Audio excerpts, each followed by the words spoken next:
आप स्वयं कहते हैं पिताश्री, इस पूरे विश्व में सबसे सुंदर मैं ही हूं।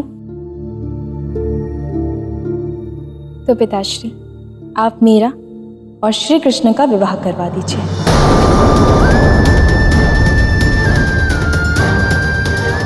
और मेरे साथ साथ ये मणि भी उन्हें सौंप दीजिएगा। इसी प्रकार आप ये मणि मेरे पति अर्थात मुझे ही तो दे देंगे ना? कदापि नहीं पुत्री, कदापि नहीं। अपने प्राणों और इस मणि की रक्षा के लिए मैं अपनी पुत्री का विवाह नहीं कर सकता। क्यों पिताश्री? कृष्ण एक राजा है, एक महान योद्धा है, द्वारिका के रचयिता है। भला मेरे लिए कृष्ण से अच्छा और महान वर और कौन हो सकता है? और यदि मेरा कृष्ण से विवाह हो जाता है तो द्वारकाधीश आपके जमाई बन जाएंगे, आपका मान सम्मान और अधिक बढ़ जाएगा।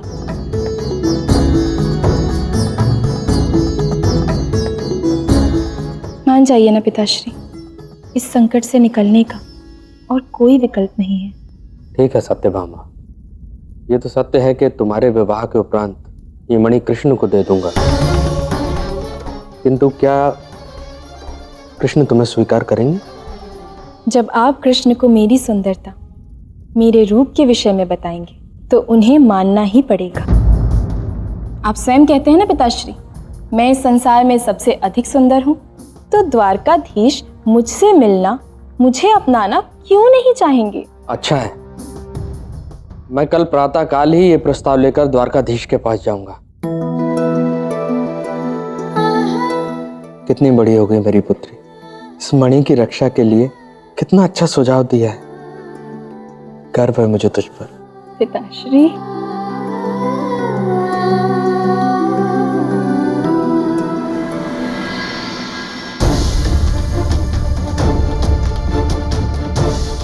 द्वारका वासियों का ऐसा व्यवहार बिल्कुल अनुचित है।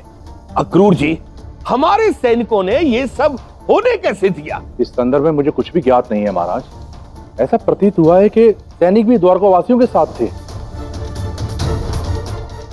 कान्हा, इस संदर्भ में तुम कुछ नहीं कहोगे? अक्रूर जी, द्वारका में सैन्य बल बढ़ा दीजिए, द्वारका में सुरक्षा और भी सुदृढ़ कर दीजिए। प्रणाम द्वारकाधीश।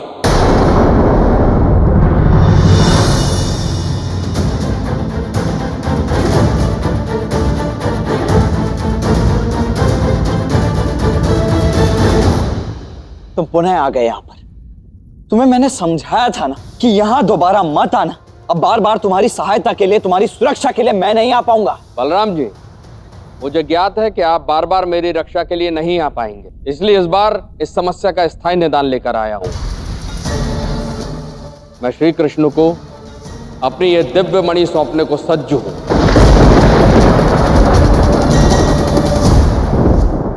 अपनी बताया नहीं, बदले में आप क्या चाहते हैं?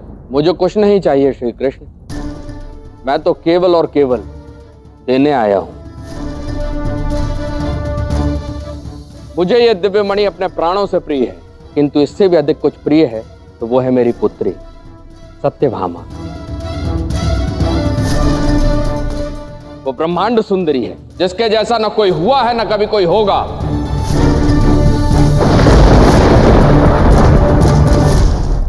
इसलिए मैं चाहता हूं कि उसका विवाह आपके साथ हो।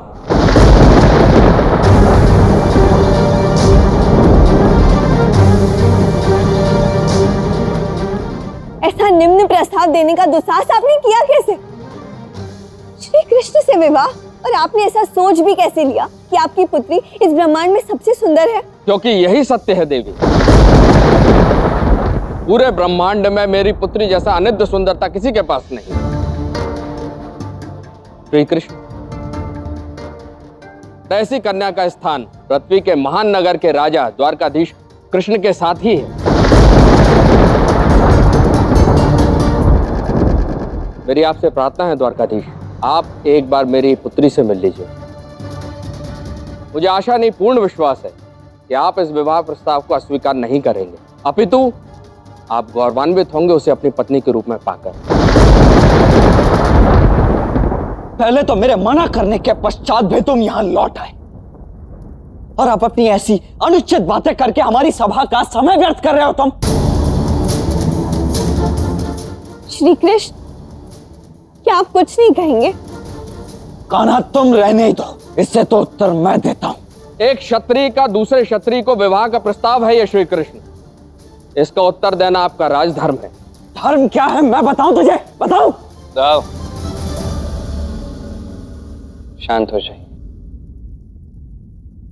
कथन तो इनका उचित है, मुझे इसका उत्तर देना ही होगा। आप मेरा उत्तर चाहते हैं सत्रजीत? मेरा उत्तर कुछ इस प्रकार है। आप पहले हमारे पास आए अहंकार में सम्मान मांग रहे थे, तब भी मैंने आपको धर्म पूर्वक उचित उत्तर दिया। आज आप हमारे पास भय में आ रहे हैं और आज भी मैं आपको उचित उत्तर ही दूंगा। आपका प्रस्ताव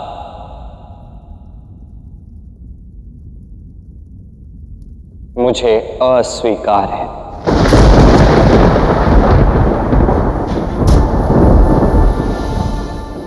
मेरी पुत्री ब्रह्मांड सुंदरी है द्वारकाधीश। काल चक्र में यदा कदा ही ऐसी सुंदर कन्या जन्म लेती है। इस विवाह प्रस्ताव को स्वीकार करके बहुत बड़ी भूल कर रहे हैं आप। मैंने निर्णय ले लिया है। अब यदि आपका कथन पूर्ण हो चुका हो तो आप यहां से प्रस्थान कर सकते हैं। और एक सूच, पुनः लौट कर आने का प्रयास मत कर।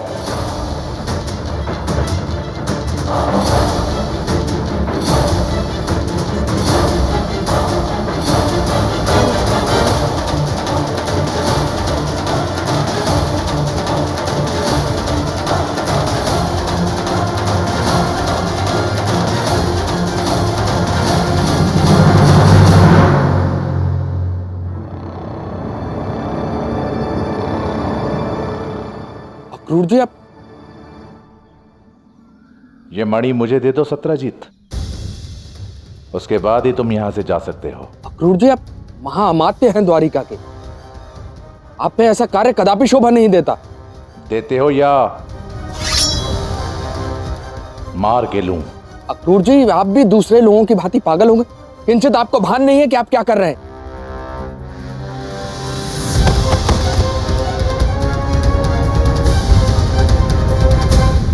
क्या हुआ अक्रूर जी, आप ठीक तो हैं? हाँ मैं बिल्कुल ठीक हूं बलराम जी।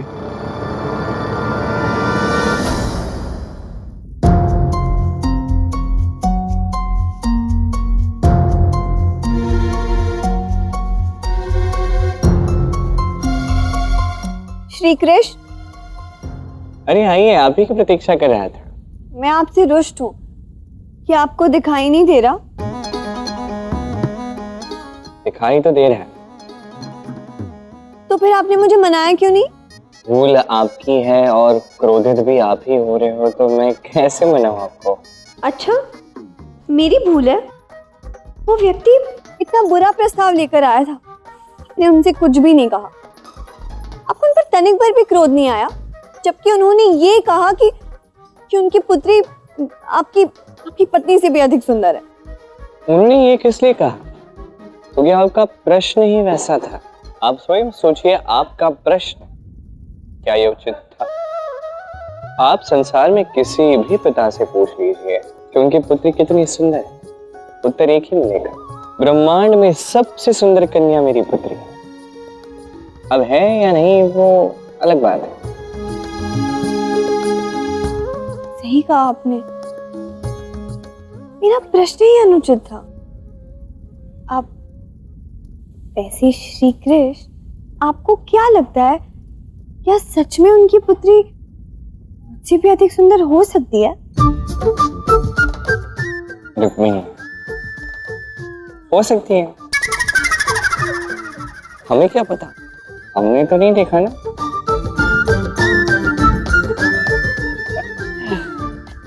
श्री कृष्ण, आप मेरे साथ यूं हंसी ठिठोली मत कीजिए। वैसे पता है, एक क्षण को तो मुझे लगा कि आज कोई बहुत बड़ा अनर्थ हो जाएगा।